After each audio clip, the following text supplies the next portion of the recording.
पण मला सांग आता म्हणजे जी अशी कामं दिली जातात की तुला फॉलोअर्स किती आहे तुला म्हणजे एखाद्याला. मी तुम्हाला सांगू का, हा मग उत्तम विचारलं. माझ्या 3 हिंदी सिरीज, वेब सिरीज लीडमध्ये ह्या केवळ माझे फॉलोअर्स नव्हत्यामुळे गेल्या. म्हणजे माझं सगळं फायनल झालं, हां पण एंडला म्हणतो ना एक फायनल रिमार्क हां चॅनलचा, हां तर सांगितलं नाही उनका फॉलोअर्स नाही आहे तो नाही हो सकता.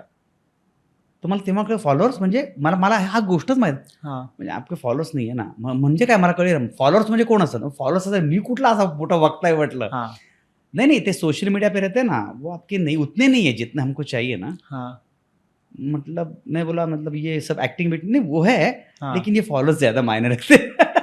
अरे पण फॉलोअर्स आहे म्हणजे तुला ऍक्टिंग येते असं थोडं आहे. पण आता क्रायटेरिया बदललाय ना. हां. आता कसं झालंय, आता आपण म्हणतो की आता आपण कंटेंट क्रिएटर म्हणतो, हां ते रील स्टार. Reel star. मला असं वाटतं सेलिब्रिटी, रील स्टार हे शब्द ज्यांनी काढले त्याच्याबद्दल मला जरा थोडंसं सेलिब्रिटी कोण माझ्या मते, माझ्यामध्ये सेलिब्रिटी तो असतो ज्याच्यासाठी जग थांबतं, हां तो सेलिब्रिटी आहे ना. हां आम्ही कुठे सेलिब्रिटी, आम्ही सेलिब्रिटी नव्हतो, आम्ही काम करणारे म्हणजे फील्डमधले एक कोणतरी ॲक्टर आहोत, एक जमात आहोत. सेलिब्रिटी कोण आहे माझ्या दृष्टीने? जे.आर.डी. टाटा, बाबा आमटे. हां तर मला असं वाटतं ही लोक सेलिब्रिटी आहेत ना यार माझ्या दृष्टीने. हां जे.आर.डी. टाटा ही सेलिब्रिटी आहेत, ही ग्रेट माणसं आहेत, हे माझ्या दृष्टीने सेलिब्रिटी आहेत. आम्ही आम्ही ॲक्टर आहोत, लोकांना आवडतं. आम्ही म्हणजे मी स्वतःला सेलिब्रिटी समजत नाही. हां मी एक प्रथिती यश कसं स्वतः म्हणून मी मी चाललेला ह्याच्यामध्ये लोकांना आवडत असलेला एक फेमस असलेला ॲक्टर आहे. हां सेलिब्रिटी नाही मी.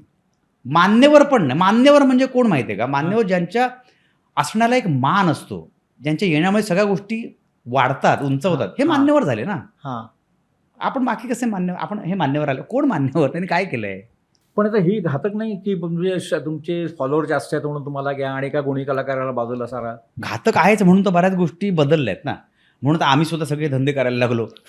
म्हणजे आता आम्ही कुठे गेलो की लगेच आम्ही मोबाईल काढतो.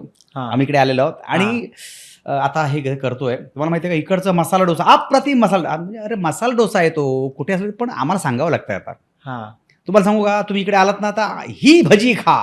अरे भजी भजी आहे, पण मला सांगावं लागतंय का, तर त्यांना कळावं की अंशुमन विचारने भजी सांगितलेली आहे. कळलं तुम्हाला? हां म्हणजे अंशुमन विचारे मोठा नाही, भजी मोठी आहे. हां पण अंशुमन विचारे सांग, अरे अंशुमन विचार कोण तो, भजी नका दाखवा भजीचा. अरे अंशुमन विचारे भजी हे कर्तृत्व नाही आहे, त्यांनी कामं केले ते कर्तृत्व आहे.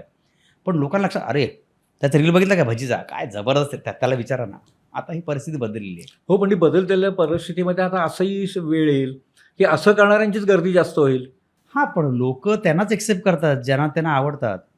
मला नेहमी असं वाटतं, हे बघा प्रत्येक गोष्टीची वेळ असते. तुम्हाला पावभाजी आवडते म्हणून रोज पावभाजी नाही खात तुम्ही. हां तुम्ही जेवण व्यवस्थित जेवताच. हां सो जेवणाचे रिप्लेसमेंट पावभाजी होऊ शकत नाही.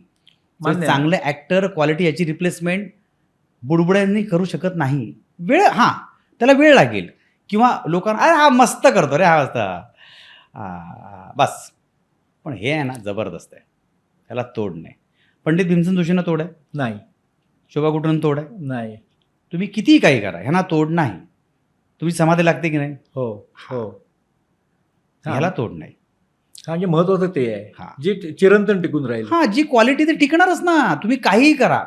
आईच्या हातचं जेवण तुम्ही किती बाहेर चुलीवरचं जेवण म्हटलं तरी त्याची चव येत नाही.